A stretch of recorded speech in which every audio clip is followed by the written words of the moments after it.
The moment Karen called 911 on my helicopter, I knew she had no idea who she was messing with. What started as an HOA tantrum quickly spiraled into a full-blown federal investigation, one that uncovered a secret hidden right in our quiet suburban neighborhood. And trust me, even I wasn't ready for what we found. Here's the first section of your story. The first time I met Karen McAllister, she was measuring the length of my grass with a ruler. I had just finished moving into my new home in a quiet, cookie-cutter neighborhood where all the houses looked like they had been mass-produced in a single afternoon. It wasn't my dream location. I preferred wide open spaces and airstrips, but my job as a military pilot meant I needed a home base close to the nearest airfield. The house was practical, the mortgage was manageable, and most of my neighbors seemed friendly enough. Except for Karen. She was the self-appointed president of the HOA, a woman in her late 50s with a platinum bob so sharp it could probably slice through steel. Her wardrobe consisted of pastel cardigans and capri pants, and she walked the streets as if she was the neighborhood's personal warden. "You need to cut this," she had said, pointing to my lawn. I just set down a box labeled fragile flight equipment and blinked at her. "I haven't even finished moving in yet." "That's no excuse for an overgrown lawn." I looked down at the grass.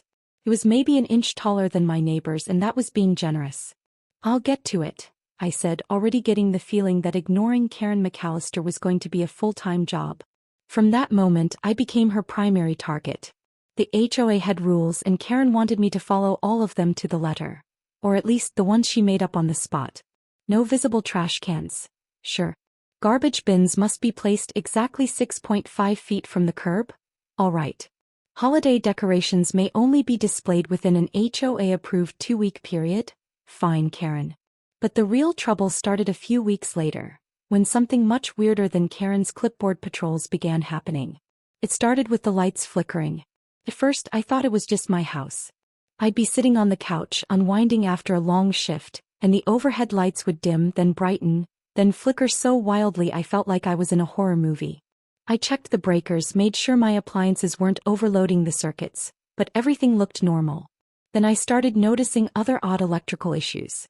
The microwave would randomly reset, my phone would refuse to charge unless plugged in at a specific angle, and my garage door, brand new and professionally installed, wouldn't close properly.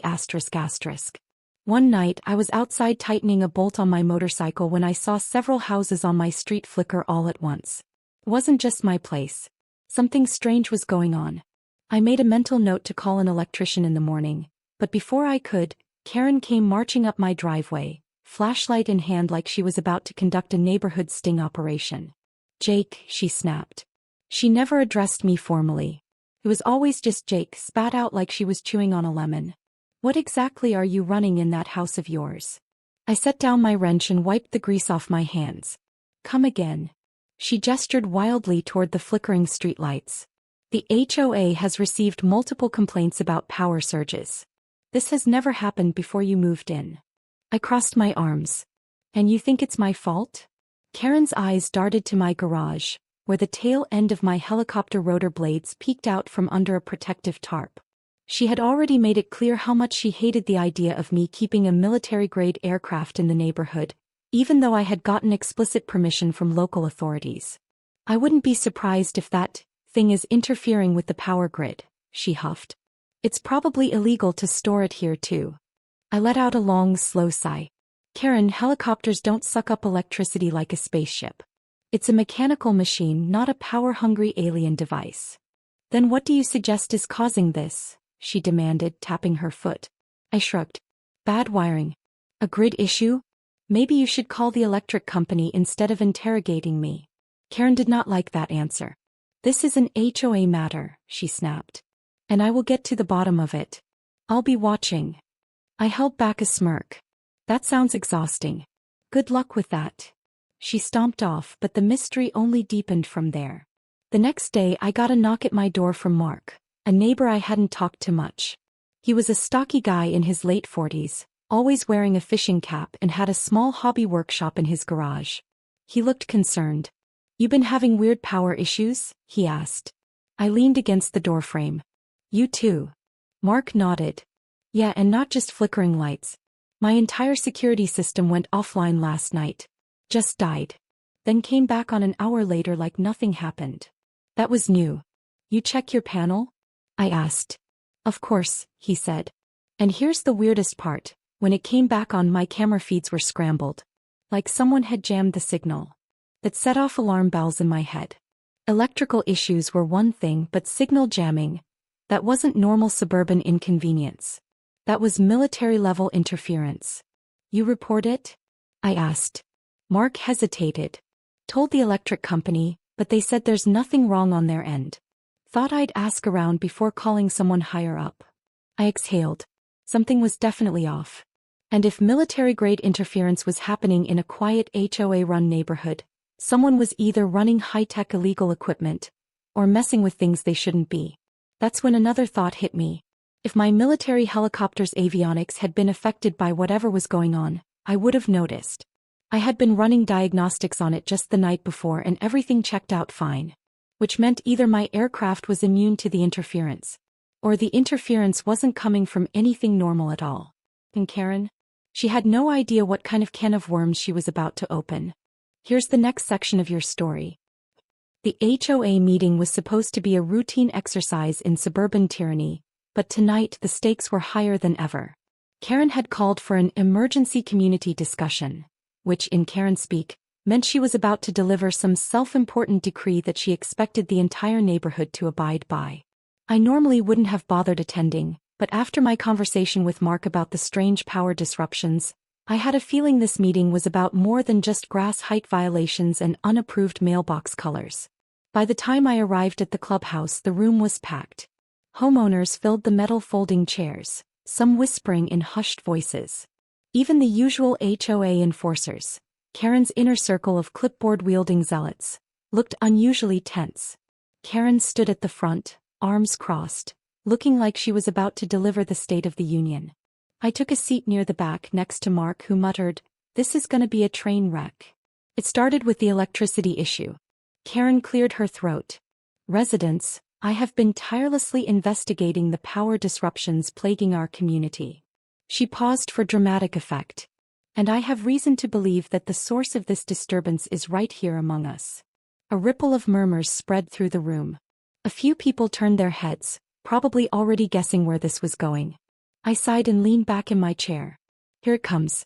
Karen straightened, flipping through a comically thick stack of printed emails, probably all self-written complaints.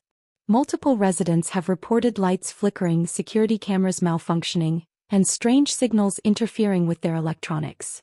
And wouldn't you know it, this all started right after Mr. Reynolds moved in.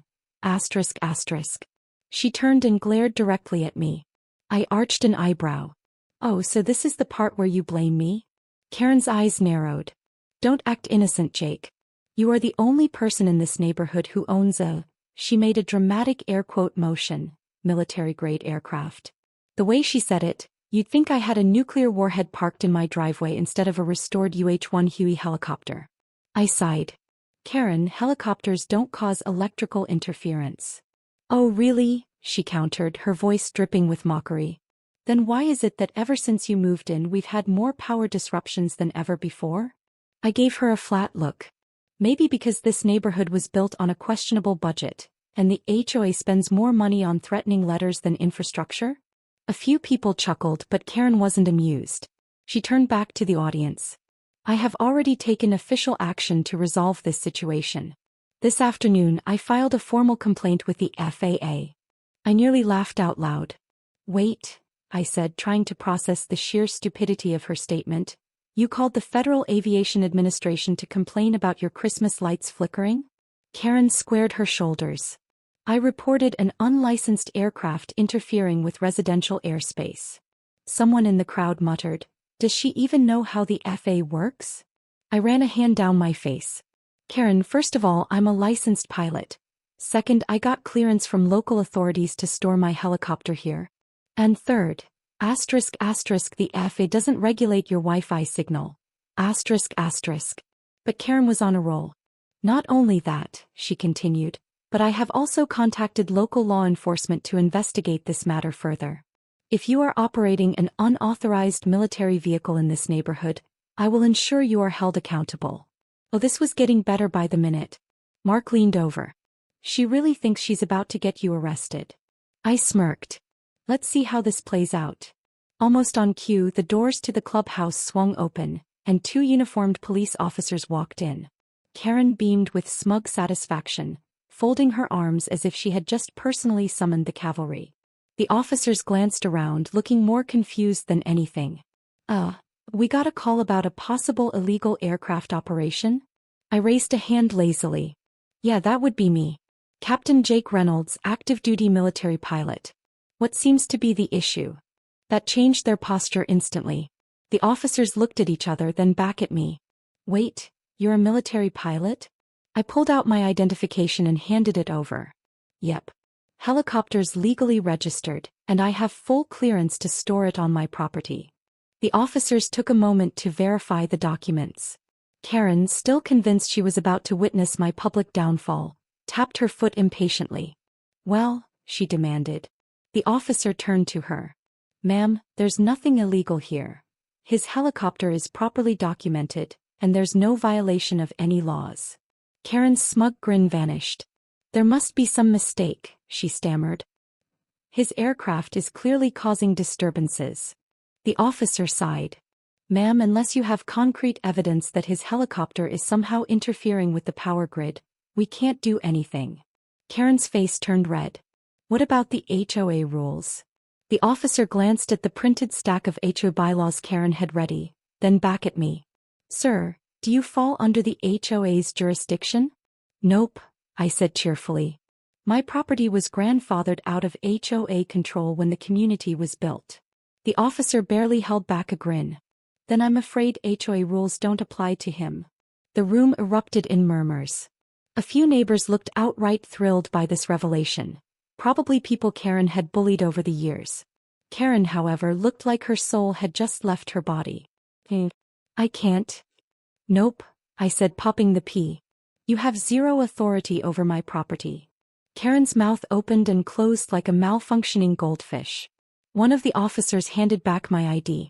Sorry to bother you, Captain. You have a nice night. And with that, the cops walked out, leaving Karen standing there humiliated in front of her entire precious HOA kingdom. I clapped my hands together. Well, this was fun. But I gotta get home. My illegal high-powered military surveillance helicopter needs refueling. A few people laughed and even Mark muttered, You're really enjoying this, aren't you? Oh, you have no idea. But as I stepped outside, something still nagged at me. The police may have shut Karen down, but the power disturbances were still happening. And something told me, whatever was causing them wasn't over yet. Here's the next section of your story. I should have known Karen wasn't going to let the humiliation at the HOA meeting slide. Less than 24 hours later, I got another visit. This time from the FA. A sleek, government-issue sedan pulled up to my driveway, and out stepped 2 men in dark suits, carrying clipboards and looking far more serious than the HOA's clipboard brigade. The taller of the two, a no-nonsense guy with a buzz cut and a sharp gaze, flashed his badge. Captain Reynolds? I set down my wrench. I'd been running a diagnostic on my Huey's avionics to see if there was even the slightest chance Karen's paranoia had any basis in reality. That's me, I said. What's this about? The shorter agent, who looked like he hadn't had a good night's sleep in a decade, flipped through some papers. We received a report of an unauthorized aircraft causing electromagnetic disturbances in a residential area. I exhaled, already knowing exactly where this was coming from. Let me guess, I said, wiping grease off my hands. Middle-aged woman, bob cut, president with an inflated sense of authority? The agents exchanged glances. Yes, Buzz Cut admitted. A Ms. McAllister lodged an official complaint, claiming your aircraft was interfering with power grids and possibly violating FAA regulations. I snorted. She really filed a federal complaint over flickering porch lights? Sleep-deprived agent didn't blink. You'd be surprised what people report. I sighed and waved them toward the chopper. You're welcome to check it out yourselves. But I can already tell you my Huey isn't the problem. They followed me over as I unlatched the side panel, revealing the pristine wiring and avionics inside. Buzzcut leaned in, inspecting the system while sleep-deprived ran some scans with a handheld EMF detector. So? I asked after a minute. Buzzcut straightened. Everything checks out. No abnormal emissions, no interference signals. Sleep-deprived glanced at his scanner. If anything, your system is cleaner than half the aircraft in active service. Told you, I said, suppressing the urge to throw in an "I told you so" dance for Karen's benefit. Buzzcut closed his clipboard. We'll file this as a false report. He turned to me. You want to press charges for a frivolous FAA complaint? It's technically a federal offense. That got my attention. Oh, I bet Karen doesn't know that, I mused. The agents didn't respond, but I could tell they were thinking the same thing. I thought about it for a second, then shook my head. Not yet. Let's see how far she's willing to push this. Because something told me she wasn't done. And I was right. ####, the 911 call that changed everything. It happened that evening. I had just finished dinner and was settling in when I heard the sirens. Then the flash of red and blue lights flooded my living room through the blinds. Are you kidding me? I muttered, getting up. I stepped outside and immediately counted 4 police cruisers, parked right in front of my house like I was a full-blown criminal mastermind. A group of officers stood talking to, you guessed it, Karen, who was waving her arms wildly as she spoke, pointing directly at my house. I exhaled hard through my nose. Karen had actually called 911. I made my way down the driveway just as one of the officers, a grizzled-looking sergeant, turned toward me. He looked less than thrilled about the whole situation. You Reynolds? Yep, I said, crossing my arms. What's the emergency? Before he could answer, Karen shoved past him and shrieked, arrest him, I blinked. For what exactly? Karen's face was red with fury. He's operating a military aircraft illegally. He's a threat to public safety. He might be running a black market operation out of his garage. I stared at her. A black market operation? With a legally registered helicopter. Karen wasn't done. She spun dramatically to the officers. I told you. He's using that thing to jam our signals. Probably hacking into our security systems. He could be a foreign spy. A long silence followed. One of the younger officers actually snorted, trying to contain a laugh. The sergeant pinched the bridge of his nose, clearly having the longest night of his life. Ma'am, he said slowly, we already checked with the FAA. Captain Reynolds is an active-duty military pilot. His aircraft is legal. There is no crime here. Karen looked like she had been slapped. But the electricity. The signals. The sergeant turned to me, looking tired. Have you noticed anything actually suspicious? Besides her? I hesitated. Yes, I had. But I wasn't about to tell Karen she was right about something, even if it was by sheer accident. So I shrugged. Nothing out of the ordinary. Karen shrieked in frustration. I won't stand for this. I'll take it to the mayor. The governor. The president if I have to. One of the officers muttered. Please do. I'd love to see how that conversation goes. The sergeant let out a long sigh. Ma'am, if you keep filing false reports, you could be charged with misuse of emergency services.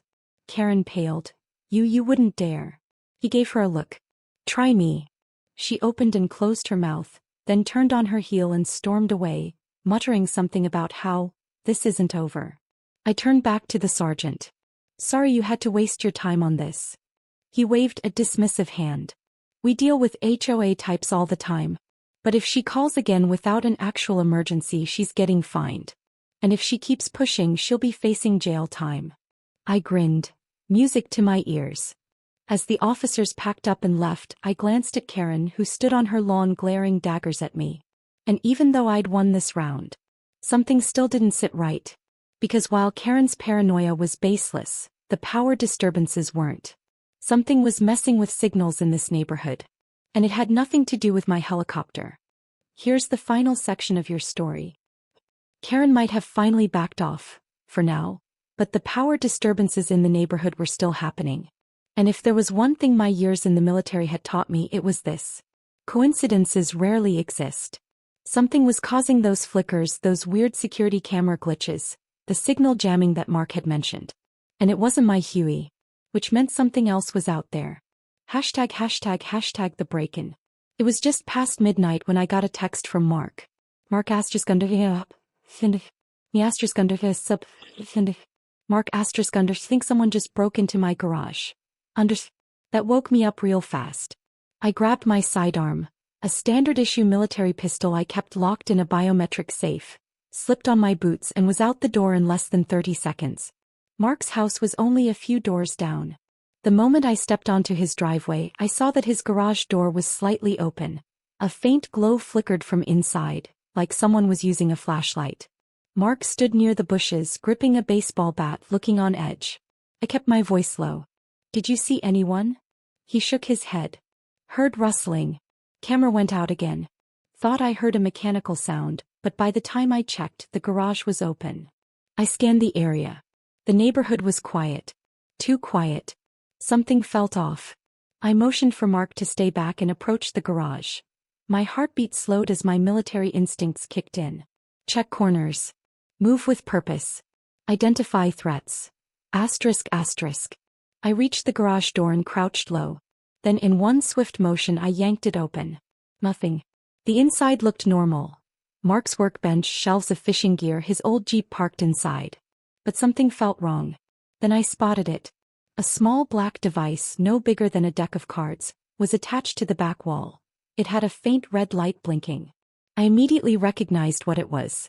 A signal jammer. I turned to Mark. "We need to call this in. Now." Hashtag the real culprit.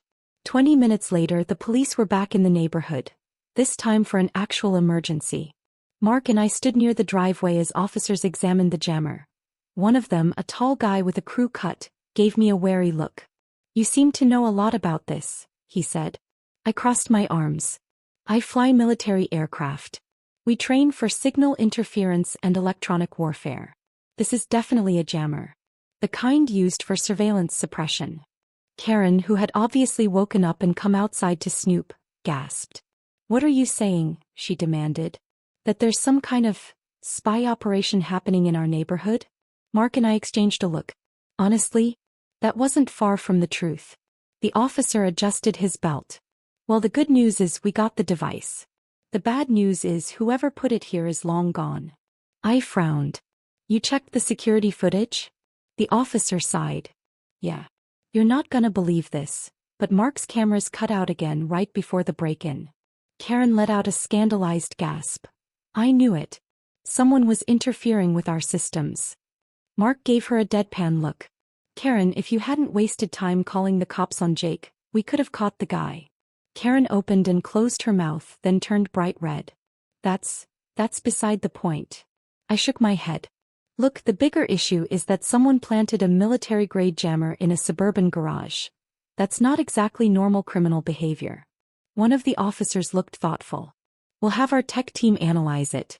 But if what you're saying is right, this is way above local law enforcement's pay grade." I nodded. "You should loop in federal authorities. This isn't just some punk messing around. This feels like something bigger." The officer didn't argue. "We'll be in touch." Hashtag Karen's downfall. The next morning, the entire neighborhood was buzzing about the break-in. But the real cherry on top? Karen was finally getting what she deserved. Apparently, her multiple false reports to law enforcement had caught up with her. The sergeant from the night before had filed an official complaint against her, and the HOA board, who had already been fed up with her antics, was voting on removing her as president. By noon, word had spread. Karen was out. I was outside cleaning my helicopter when Karen stormed up the driveway, fuming. "This is your fault," she hissed. I casually wiped the windshield. "Oh, you mean your own actions had consequences? Imagine that." Her nostrils flared. "You think you've won? You think this neighborhood belongs to you now?" I set down my rag and smirked. "No, Karen. I think this neighborhood finally got tired of you." Before she could retort, Mark strolled up holding 2 beers. He handed me one and grinned. "So, rumor has it we're finally HOA free." Karen's eyes bulged. You. I popped the cap off my beer and took a sip. "Enjoy retirement, Karen." Her face turned a deep shade of purple before she stomped off. Mark clinked his bottle against mine.